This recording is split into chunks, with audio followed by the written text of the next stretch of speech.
देखिए कल हम मार्जिनल के कॉन्सेप्ट को अंडरस्टैंड करा था हमने कि मार्जिनल दो फॉर्मूलोज से निकाली जा सकती है, T N minus one, and another formula is delta T upon delta units कर लीजिए, या जिस फॉर्म में भी निकालना है, लेबर का निकालना है तो डेल्टा लेबर। अब एक नोट और लिखिए,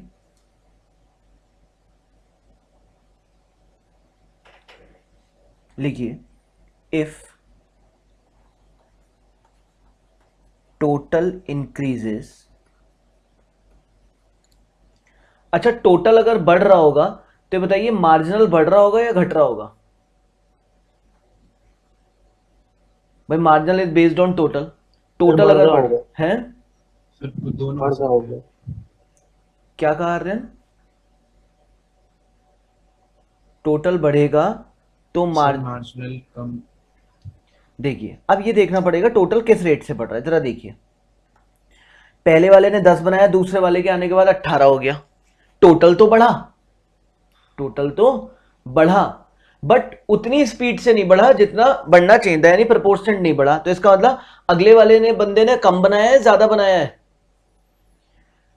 एक के बाद 10 कम था तो दो बनाया। के बाद 20 होना चाहिए था, दो के बाद 18 हुआ तो टोटल तो बढ़ेगा, but second is not efficient. दो ने 18 तो तीन ने 24 तो होना चाहिए था, 27 तो होना चाहिए था, तीन के बाद हुआ 24, यानी तीसरा वाला बढ़ा तो रहा है टोटल को बट उतना एफिशिएंट नहीं है।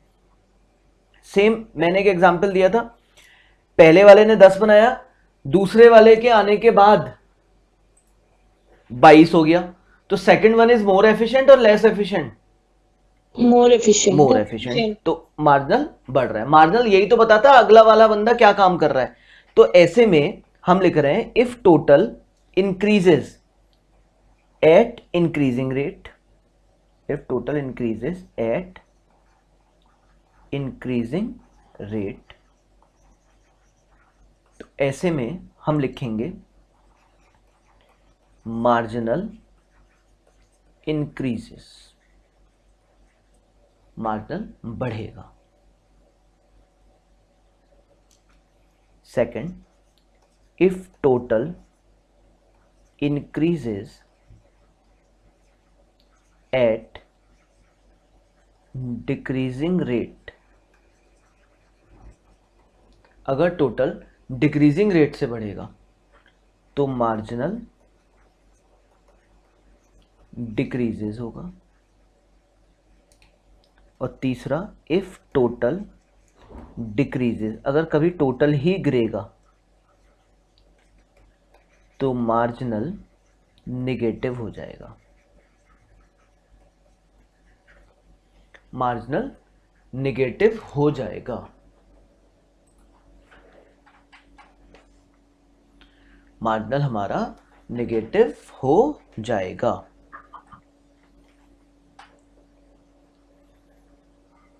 मार्जिनल केवल ये बता रहा है हर अगला यूनिट कैसा परफॉर्म कर रहा है।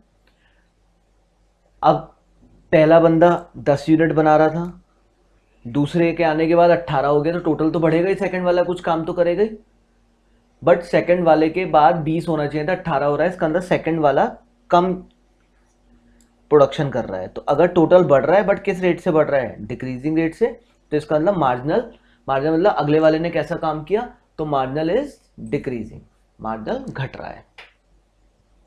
अगर टोटल ही घट जाए, तीन लोग 24 बना रहे थे और चौथे के आने के बाद 22 हो गया, तीन लोग 24 बना रहे थे और चौथे के आने के बाद 22 हो गया, तो चौथे वाले बंदे ने कुछ बनाया या कुछ खराब किया? खराब किया। तो दैट इज कॉल्ड मार्जिनल क्या हो जाएगा? निगेटिव। टोटल डिक्रीजेज होगा तो मार्जिनल क्या हो जाएगा हमारा? Negative, right. तो मैंने मार्जिनल की कॉन्सेप्ट आपको डिलीवर कर दी। तो अब हमारा लॉ है, law of diminishing marginal utility. Diminishing का मतलब गिरेगा और गिरते गिरते नेगेटिव हो जाएगा, मार्जिनल हर अगला एडिशनल यूनिट, और यूटिलिटी का मतलब सेटिस्फेक्शन। ठीक, तो इस कॉन्सेप्ट को अब हमें समझना है। अच्छा एक बात बताइए, अगर मैं यूटिलिटी के डिक्रीजिंग डिमिनिशिंग मार्जिनल यूटिलिटी की बात कर रहा हूं, तो एक तरफ मैं लिख रहा हूं यूनिट्स, एक तरफ लिख रहा हूं मैं टोटल यूटिलिटी। अब आपको बताना है कि ये डीएमयू है या नहीं है। पहले यूनिट ने 10 सेटिस्फेक्शन दिया, दूसरे के आने के बाद 22 हो गया टोटल सेटिस्फेक्शन, तीसरे के आने के बाद 36 हो गया। बताइए डीएमयू में लगेगा या नहीं लगेगा? नहीं लगेगा। क्योंकि ऐसे में मार्जिनल क्या हो रहा है, लगातार बढ़ रहा है, मार्जिनल लगातार बढ़ रहा है, विच इज नॉट पॉसिबल। और अगर हम ऐसे दें, इसका ही दूसरा पार्ट लिख देते हैं, या हम यहीं पे करेक्ट करके लिखते हैं, पहले ने 10 दिया है, दूसरे वाले यूनिट ने 18 दिया, तीसरे ने 24 दिया और चौथे ने 22 दिया। चौथे के आने के बाद टोटल 22 हो गया, तीसरे के आने के बाद टोटल 24 हो गया, दो के आने के बाद 18 हो गया। तो इसका मतलब अब मार्जिनल क्या होगा, 8, 6 और माइनस का 2। क्या ये डीएमयू को रिप्रेजेंट कर रहा है या नहीं कर रहा है ये टेबल? अब एग्जाम में आएगा टोटल इंक्रीज हो रहा है, क्या डीएमयू लग सकता है? No sir. सार्थक महेश ने कहा, सार्थक महेश ने कहा नो सर। आप बताइए टोटल बढ़ रहा है, क्या डीएमयू लग सकता है या नहीं? सर ये भी तो देखना पड़ेगा ना, इंक्रीजिंग रेट से बढ़ यस, रहा है। तो आपको लिखना पड़ेगा कि अगर टोटल बढ़ रहा है तो अभी वी कैन नॉट से कि डीएमयू लग सकता है या नहीं लग सकता है, क्योंकि अगर टोटल बढ़ रहा है मगर डिक्रीजिंग रेट से बढ़ रहा है तो डीएमयू लग जाएगा, जैसा इस सीन में भी लग गया। समझे सार्थक? Yes sir, yes sir. Now अब मैं स्टार्ट करता हूं चैप्टर। अभी तक तो मुझे आपके साथ बेसिक्स अंडरस्टैंडिंग की ही बात करनी पड़ रही थी। यूटिलिटी क्या है हमने आपसे डिस्कशन कर लिया। यूटिलिटी क्या चीज होती है? सेटिस्फेक्शन जो आपको किसी गुड से मिलता है। नाउ दो लोगों ने यूटिलिटी के कॉन्सेप्ट दिए थे, एल्फर्ड मार्शल जिन्होंने मार्जिनल यूटिलिटी एनालिसिस दिया था, और दूसरा इंडिफरेंस कर्व, ये किसने दिया था? हिक्स एंड एलन ने। ठीक है, नाउ मार्जिनल यूटिलिटी एनालिसिस ये किसने दिया है? ये कॉन्सेप्ट किसने दिया है मार्जिनल यूटिलिटी एनालिसिस का? Alfred Marshall. Alfred Marshall, Marshall भाई ने दिया है, ए मार्शल ने।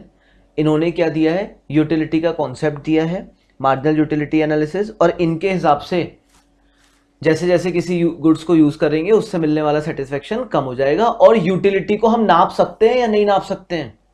नाप सकते हैं। और अगर यूटिलिटी को मेजर कर सकते हैं तो उस चीज को बोला जाता है कार्डिनल। तो अगर यूटिलिटी को हम नाप सकते हैं तो उस चीज को बोला जाता है कार्डिनल, राइट। और देखिए इन्होंने बोला है according to Marshall utility is the numerical score of term utils. Basically utility को नापने का एक टर्म बनाया था इन्होंने, यूटिल्स, कि मुझे इस चीज से 10 यूटिल्स का फायदा हो रहा है, 20 का हो रहा है, 30 का हो रहा है। फाइनली वो यूटिल्स फाइनली डिफाइन करे जाएंगे रुपीज में, क्योंकि अब आज की डेट में कोई यूटिल्स तो चलती नहीं है चीज। तो जब स्टार्ट हुआ था, जब मार्शल ने दिया था, तो उसने बोला था यूटिलिटी नापने के लिए आपको एक सेटिस्फेक्शन का एक यूनिट बनाना पड़ेगा, यूटिल्स। और जैसे मैं आपको थोड़ा सा और बताता हूं, जैसे आपको बोलना पड़ेगा कि 1 रुपए में आने चाहिए 10 यूटिल्स। 1 रुपये में कितना आना चाहिए? 10 यूटिल्स। ये एक स्टैंडर्ड मेजर हो गया सपोज। अब आप कोई भी गुड्स यूज करेंगे तो उस गुड्स से मिलने वाला सेटिस्फेक्शन नापेंगे। जैसे आपने गुड्स ए यूज करा, तो पहला गुड्स अगर आपको 20 यूटिल्स दे रहा है सेटिस्फेक्शन, दूसरा देगा 18, तीसरा देगा 12, चौथा देगा 10, ऐसे करके है। तो गुड्स को किस फॉर्म में नापना है? यूटिल्स में। अब अगर पहला यूनिट आपको 20 यूटिल्स दे रहा है तो how much money you can give it for this? How much money you can give for this? 2 rupees. ये एक स्टैंडर्ड मेजर है कि 1 रुपए में 10 यूटिल्स है, 1 रुपये में 10 यूटिल्स है। ये उस जमाने की बात कर रहा हूं जिस समय मार्शल थे। मार्शल ने बोला आप गुड्स का सेटिस्फेक्शन तो नापिए यूटिल्स में। मेरी सारी बातों के बाद इतना जल्दी कनेक्ट होगा ना चैप्टर, बहुत जल्दी, बस इन्हें सुनते रहिए। उन्होंने बोला आप एक स्टैंडर्ड डिफाइन कर लीजिए कि 1 रुपए में कितना आना चाहिए। भाई कई बार हमें ये सब को पता होता है मन में कि 1 रुपए की वैल्यू क्या है, तो 1 रुपए में क्या आना चाहिए।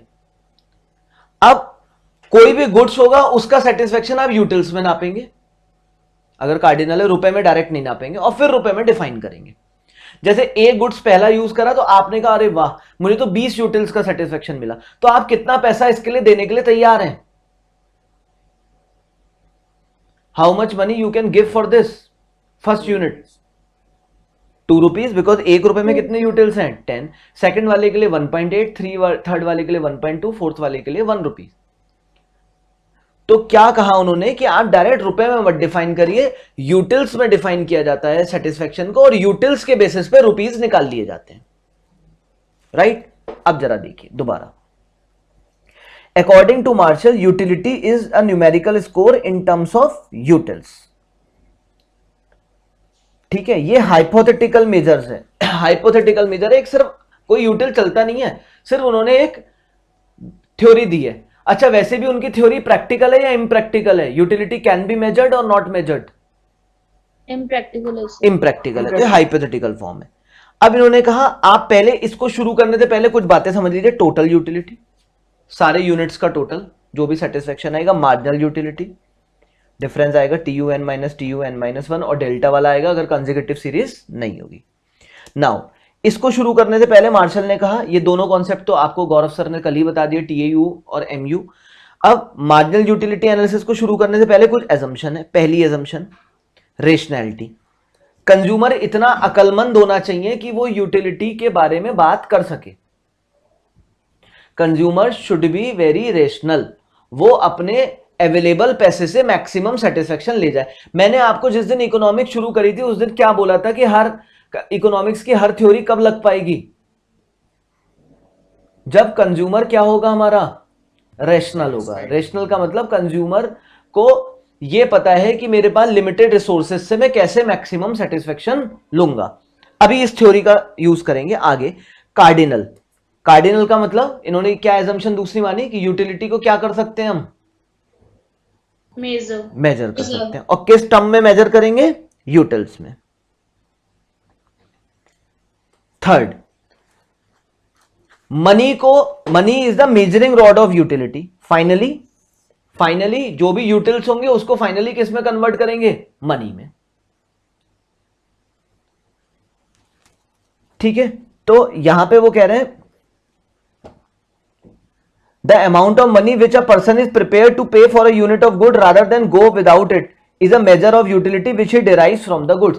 एक गुड्स के लिए वो कितने रुपए देने के लिए तैयार है, एक गुड्स के लिए वो कितने रुपए देने के लिए तैयार है, रेडी कितने रुपए के लिए है, प्रिपेयर टू पे for a unit of goods, उससे यूटिलिटी क्लियर हो जाती है। जैसे मैंने कहा 1 रुपए में 10 यूटिल्स आनी चाहिए।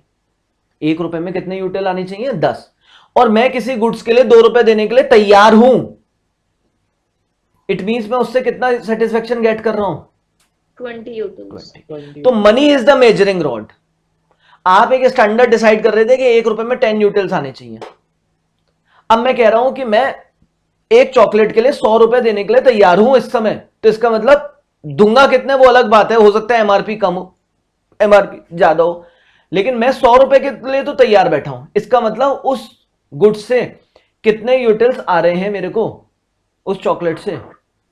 1000। तो क्या होता है कि किसी भी गुड्स को अगर आपको लेना है, किसी भी गुड्स को यूटिलिटी मेजर करनी है, तो आपको सिर्फ ये देखना पड़ेगा मनी की फॉर्म में कि आप उसके लिए कितना पैसा देने के लिए तैयार हैं, और उससे उसके यूटिल्स कैलकुलेट हो जाएंगे। तो सबसे पहले हमें तय करना होता है 1 रुपए में कितने यूटिल्स होंगे। नेक्स्ट,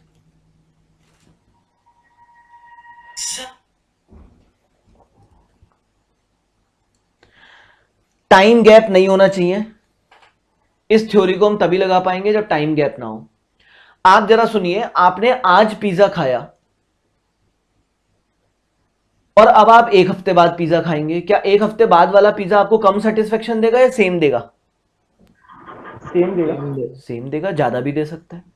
अच्छा, आपने एक पिज्जा खाया और फौरन ही ये पिज्जा का बॉक्स हटके गया, खा लिया आपने, अब सेकंड पिज्जा आ गया। Second will give you same satisfaction और लेस सेटिस्फेक्शन? तो अगर टाइम गैप होगा मेरे भाई तो फिर ये नहीं लग पाएगा। कल भी हमने बात करी थी कि एक मूवी हो सकता है सेकंड टाइम में आपको ज्यादा सेटिस्फेक्शन दे, बट क्या आपने अभी 3 घंटे की मूवी खत्म करी और इसके बाद फिर वही मूवी दोबारा शुरू कर लें, it will give you same satisfaction और लेस सेटिस्फेक्शन? बट आप उसको 1 साल बाद देखें, can be the same sir. Same भी हो सकता है, ज्यादा भी हो सकता है पहली बार उतना समझ में ना आए, और हो सकता है कम भी हो सकता है। तो डिमिनिशिंग मार्जिनल यूटिलिटी तभी लगेगा जब टाइम गैप ना हो, यानी आप लगातार यूज करते रहेंगे तो ही हर अगला यूनिट लेस सेटिस्फेक्शन देगा। कॉमोडिटी होमोजीनियस होनी चाहिए। होमोजीनियस का मतलब एक जैसी, होमोजीनियस का मतलब एक जैसी होनी चाहिए। आप जरा मुझे बताइए, आप मुझे बताइए, मैंने 12 बजे एक चाय पी और 12:15 बजे एक चाय पी, 12:10 पे एक चाय खत्म करके रखी और 12:15 पे दूसरी चाय पी, कौन मुझे ज्यादा सेटिस्फेक्शन देगा, पहली चाय या दूसरी चाय? पहली चाय। पहली चाय। बट पहली चाय फीकी थी, दूसरी चाय में अदरक, तुलसा, सबको जला हुआ था, प्रॉपर शुगर, सारी चीजें थी। अब बताइए which gives me more satisfaction? दूसरी। तो भैया अगर आपका टाइम गैप नहीं है मगर पहले वाले से दूसरा वाला बेटर है तो दूसरा ही ज्यादा सेटिस्फेक्शन देगा। तो इसका मतलब ये लॉ तब लगेगा जब पहली चाय और दूसरी चाय दोनों एक जैसी थी और टाइम गैप भी नहीं था, तो पहली वाली ज्यादा सेटिस्फेक्शन देगी। मगर अगर पहली वाली चाय खराब बनी थी और दूसरी वाली चाय बहुत अच्छी बनी तो दूसरी ज्यादा देगी। तो कहते हैं ये लॉ तभी लगेगा जब होमोजीनियस हो, यानी सारे गुड्स कैसे हो, आइडेंटिकल, तभी सेकंड वाला आपको पहले वाले की तुलना में कम सेटिस्फेक्शन देगा। Are you getting my point? Yes sir. कोई दिक्कत है इस बात में? मान्या, काव्या? No sir. ठीक है, अच्छी बात है।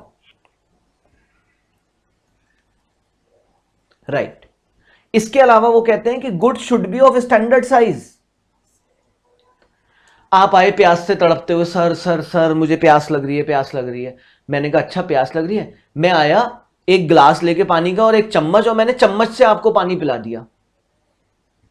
बताइए सेकंड चम्मच, उसके बाद आपने कहा सर और, मैंने सेकंड चम्मच दी, क्या सेकंड वाली आपको ज्यादा सेटिस्फेक्शन देगी फर्स्ट वाली?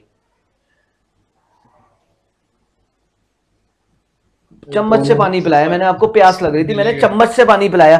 पहले बताइए अब आपका सेटिस्फेक्शन आपको आया होगा पहली वाली चम्मच से या नहीं आया होगा, या और प्यास बढ़ गई होगी? नहीं आया होगा। नहीं आया होगा। यही मैं ग्लास ऑफ वाटर देता तो फर्स्ट वाला बहुत सुकून देता। आपने कभी देखा होगा, प्रैक्टिकल लाइफ का एग्जांपल लेते हैं, आप कई बार कुछ दुकानों पे जाते हैं तो कहते हैं अरे सर सैंपल के तौर पे जरा चख के बताइए कैसा है, और क्या करते हैं वो थोड़ा थोड़ा चखा देते हैं आपको चीजों को, बोले आप खा के तो देखिए कैसी लग रही है, खा के तो देखिए कैसी लग रही है। तो वो क्या पूरा भर के देते हैं या थोड़ा थोड़ा चखाते हैं? थोड़ा थोड़ा। अब वो आपको बहुत टेस्ट आता है उस चीज में, तो जब उस चीज में टेस्ट आता है तो अब आप क्या चाहते हैं? अब आप सेटिस्फाइड हो गए या आप चाहते हैं कि अरे यार ये चीज तो मैं जरूर खरीदूं? तो आप सेकंड वाले के लिए पैसा देने के लिए तैयार हो जाते हैं, जबकि फर्स्ट वाला आपको फ्री में मिला था। बट फर्स्ट वाला आपको स्टैंडर्ड साइज का नहीं मिला था। तो जब कोई चीज स्टैंडर्ड साइज की नहीं होती है तो वो क्या करती है, आपके अंदर और क्रिएट करती है नेक्स्ट के लिए यूटिलिटी, कि आप नेक्स्ट लो बड़े साइज का। ये एक चूरन वाला भी जानता है, ये एक नॉर्मल सेल्समैन भी जानते हैं। वो क्या करते हैं, खाने पीने की चीजें जरा सी चखा देते हैं, उससे आपको मजा तो आता है बट आपका लेवल बढ़ जाता है कि मुझे और लेना है, और फिर सेकंड वाले के लिए आप पैसा देते हैं। यही मान लीजिए मैं आपको चखने के लिए देता, मान लीजिए कोई चाट चखने के लिए देता और पूरी भर के देता है थाली, और मैं कहता जरा चख के बताओ कैसा, और आप पूरा खा पी के आते डकार लेते और आप कहते बहुत बढ़िया। अब मैं कहता बहुत बढ़िया लगा तो जरा पैसे लेके ले लो प्लीज, तो आप लेते दूसरा या नहीं? नहीं लेते, आपको तो पेट ही भर गया, आप तो कहते बाय बाय। अब मैं थोड़ा सा चखाता, आप कहते यार क्या गजब बनाया है, फिर मैं आपसे कहता भैया ले लीजिए, अगर अच्छा लगा है तो ले लीजिए, 100 रुपए का है, जो भी जितने भी रुपए का अब आपको ठीक लग रहा है। तो अब आप सेकंड ले लेते या नहीं ले लेते? फर्स्ट मैंने बहुत जरा सा चखाया था, तो इसीलिए सेकंड वाला आपको ज्यादा सेटिस्फेक्शन दे देगा अगर फर्स्ट वाला प्रॉपर यूनिट का नहीं होगा। तो ये कहते हैं हम तो ये मानते हैं कि सेकंड वाला कम सेटिस्फेक्शन दे, इसलिए फर्स्ट वाला भी कैसा फॉर्म का होना चाहिए, स्टैंडर्ड यूनिट का। फर्स्ट स्टैंडर्ड यूनिट का होगा तभी सेकंड वाला कम सेटिस्फेक्शन देगा। इसके अलावा marginal utility of money constant होगी। What is marginal utility of money, कि एक मनी में कितना सेटिस्फेक्शन आएगा। देखो 1 रुपए में कितना यूटिल्स बताया मैंने अभी, 10। अब आपके पास 1 रुपया और आ गया तो कितना सेटिस्फेक्शन खरीदने का आपके पास पावर आ गई, 20, 20 euros. 10 और आ गई, फिर 1 रुपया और आ गया, 10 यूटिल्स और आ गए। अब आप इस 3 रुपए को कितने यूटिल्स पे खर्च करना चाहेंगे? 30 यूटिल्स की चीज होगी। 30, क्या रुपए का सेटिस्फेक्शन भी कम होता रहता है या रुपए में तो सेम सेटिस्फेक्शन ही रहता है? रुपए तो एक स्टैंडर्ड मेजर है ना बेटा, ऐसा थोड़ी ना होता है पहला वाला 1 रुपए 10 यूटिल्स का सेटिस्फेक्शन देगा, दूसरा वाला 1 रुपए ये 8 का देगा। रुपए तो एक स्टैंडर्ड करेंसी है, तो मनी तो एक स्टैंडर्ड करेंसी है, उसके यूटिल्स तो कॉमन ही होंगे, सिर्फ गुड्स का यूटिलिटी ऊपर नीचे होता है। पिज्जा हो सकता है आपको सेटिस्फेक्शन ज्यादा दे रहा हूं, मुझे कम दे रहा हूं, आप उसके लिए ज्यादा पैसे दे सकते हो, मैं उसके लिए कम पैसे दे सकता हूं। जरा समझिए, एक पिज्जा आपको 1000 यूटिल्स का सेटिस्फेक्शन दे रहा है, how much you can pay for this? 100, 100 rupees. यही पिज्जा मुझे 10 यूटिल्स का सेटिस्फेक्शन दे रहा है, how much I can pay for this? 1 rupee, 1 रुपी। क्या ऐसा हो सकता है कि एक पिज्जा आपको अलग सेटिस्फेक्शन दे रहा हूं, मुझे अलग दे रहा हूं? yes sir, हो सकता है। अब क्या है, पिज्जा जहां बिकता है उन्होंने 100 रुपए का पिज्जा रखा हुआ है, आप जाएंगे वहां पिज्जा खाने या नहीं? 1000 यूटिल्स देता है आपको सेटिस्फेक्शन, जाएंगे sir, मैं जाऊंगा या नहीं जाऊंगा? no sir, नहीं जाए। तो क्या होता है, पिज्जा शॉप्स पे ऐसा नहीं होता कि सारे लोग ही जा रहे हैं, हर आदमी को गुड्स का सेटिस्फेक्शन अलग अलग होता है और वो उस हिसाब से पैसे देख के सोचता है भाई मैं इस पे खर्च करूं या नहीं करूं। बट पैसे का सेटिस्फेक्शन भी कम ज्यादा होता है या नहीं? 100 रुपए ही आप पे है, 100 रुपए ही मुझ पे है, क्या दोनों लोग क्या कुछ भी खर्च कर सकते हैं? दोनों के लिए 100 रुपए ही है। 100 रुपये ही है, 100 रुपीज स्टैंडर्ड है, 100 rupees means 100 rupees, but goods के सेटिस्फेक्शन हर पर्सन के लिए अलग अलग हो सकते हैं, मानते हैं या नहीं मानते हैं। मैं आपको पढ़ा रहा हूं, क्या अगर यूटिल्स में बोलूं तो क्या सबके यूटिल्स सेम निकल के आएंगे मेरे पढ़ाने के, डिफरेंट डिफरेंट आएंगे सेटिस्फेक्शन लेवल? डिफरेंट है, डिफरेंट आएंगे। लेकिन सबको अगर मैं 100 रुपए दूं, क्या कोई बच्चा उसे 80 मानेगा, कोई 120 मानेगा? सब 100 ही मानेंगे। सॉरी मानेंगे, तो होता क्या है बेटा, मनी की यूटिलिटी मेजर नहीं करते हैं, मनी की यूटिलिटी हमेशा कांस्टेंट होती है, आप मेजरमेंट कर रहे हैं केवल और केवल गुड्स के लिए, यू आर वर्किंग, ये लॉ एप्लीकेबल होता है केवल गुड्स के लिए। दूसरी बात, आपने मुझे दिए 2000 रुपए, मैंने खुश हुआ, मैंने रख लिए, इसके बाद मुझे अदिति ने 2000 रुपए दिए, अब नेक्स्ट 2000 जो आई है मुझे कम सेटिस्फाइड करेंगे या बराबर? सेम सेटिस्फाई करेंगे, सेम सेटिस्फाई करेंगे। फिर साहब आर्यन ने मुझे 2000 दिया, मैंने कहा भाई यार ये क्या हो रहा है, हर अगले यूनिट्स तो मार्शल के हिसाब से कम सेटिस्फाई करने चाहिए, या मुझे और मजा आएगा?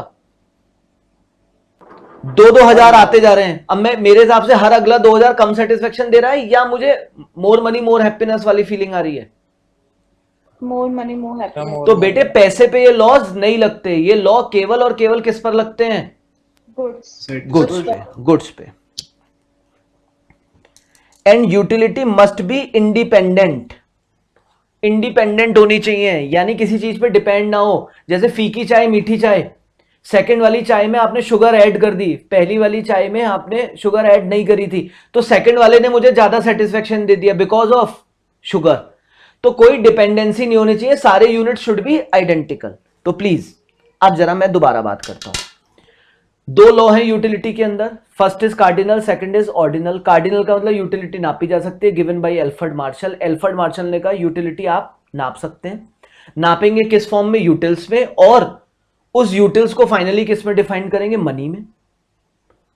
आप इतने रेशनल होने चाहिए कि आप तभी पैसा लगाइए जब आपको मैक्सिमम सेटिस्फेक्शन आ रहा हो, यानी 100 रुपए तब लगाइए जब 1000 यूटिलिट्स आ रहे हो, अगर 1 रुपए में 10 होते हैं तो।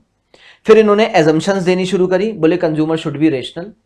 सेकंड, इन्होंने यूटिलिटी नापी जा सकती है। थर्ड, यूटिलिटी को नापा जा सकता है, और फाइनली उस यूटिलिटी को डिफाइन किस में किया जाएगा? मनी में, यूटिल्स के बाद।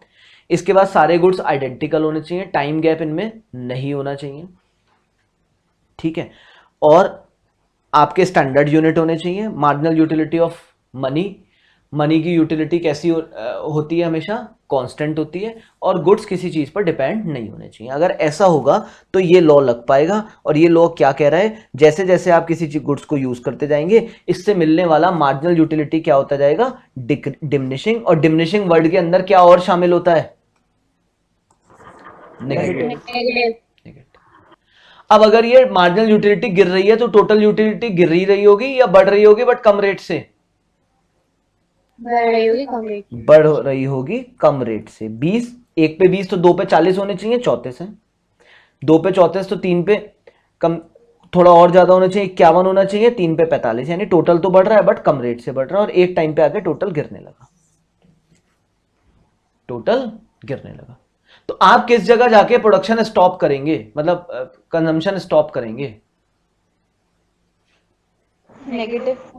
मतलब निगेटिव होने के बाद आपको यहां 50 सेटिस्फेक्शन आ रहा था ओवरऑल, यहां 46 आ रहा है। सर 0।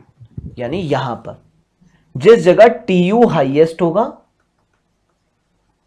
और एमयू 0 होगा, क्योंकि एमयू अगर नेगेटिव हो गया तो मैं अपने हाईएस्ट पॉइंट से कम हो गया ना, मैं अपने हाईएस्ट पॉइंट से कम हो गया।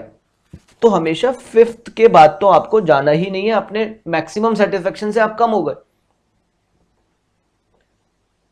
नाउ जहां टीयू हाईएस्ट होगा, मैक्सिमम टीयू होगा, वहां एमयू आपका 0 होगा। और इसके बाद जहां टीयू गिरना शुरू होगा एमयू आपका नेगेटिव हो जाएगा। कहां ये लॉ नहीं लग पाएगा, लॉ कहां कहां नहीं लग पाएगा, लॉ किस किस जगह पर नहीं लग पाएगा, जहां गुड्स होमोजीनियस नहीं होंगे, जहां गुड्स होमोजीनियस नहीं होंगे। पहली चाय फीकी थी, दूसरी चाय मीठी थी, तो सेकंड वाला कम सेटिस्फेक्शन देगा ज्यादा, जबकि लॉ तो ये कह रहा था सेकंड वाले ने कम देना चाहिए। अगर सेकंड वाला ज्यादा दे रहा है तो इसका मतलब लॉ फेल हो गया। और लॉ फेल क्यों हुआ, क्योंकि दोनों यूनिट्स होमोजीनियस नहीं थे। ठीक है। दूसरा, अगर यूटिलिटी इंडिपेंडेंट नहीं होगी, इंडिपेंडेंट नहीं होगी यानी अगर मैं किसी चीज के ऐड करने से सेटिस्फेक्शन बढ़ा सकता हूं, जैसे मैंने सेकंड वाली चाय में शुगर मिलाई है तो शुगर की वजह से मेरा सेटिस्फेक्शन बढ़ गया, तो मैं डिपेंड कर रहा था शुगर पे, तो ऐसी डिपेंडेंसी नहीं होनी चाहिए। थर्ड, प्रेस्टिजियस गुड्स पर ये लॉ नहीं लगेगा। या देखिए डायमंड, पहला डायमंड आया मेरे पास या पहला गोल्ड की ज्वेलरी आई, फीमेल्स में देखिए गोल्ड की ज्वेलरी उन्होंने खरीदी, फिर अगली गोल्ड की ज्वेलरी खरीदी, सेटिस्फेक्शन कम हो गया या बढ़ेगा? तो प्रेस्टिजियस गुड्स या मनी, इनमें हर एडिशन आपका सेटिस्फेक्शन बढ़ाता है। ठीक है, तो प्रेस्टिजियस गुड्स पे लॉ अप्लाई नहीं होता, इसमें इंक्रीज होती है utility rather than decreasing. Now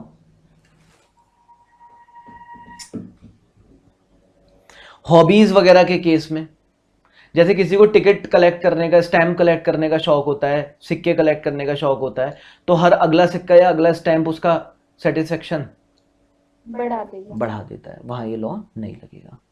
ठीक है, इसके अलावा वही हैबिट्स में नहीं लगेगा, इन सब चीज़ों पे नहीं लगता है। तो मेजरली अगर आप बात करेंगे तो अच्छा, टाइम गैप वाली बात भी इन्होंने बोलनी चाहिए, टाइम गैप पर ये लॉ नहीं लगेगा।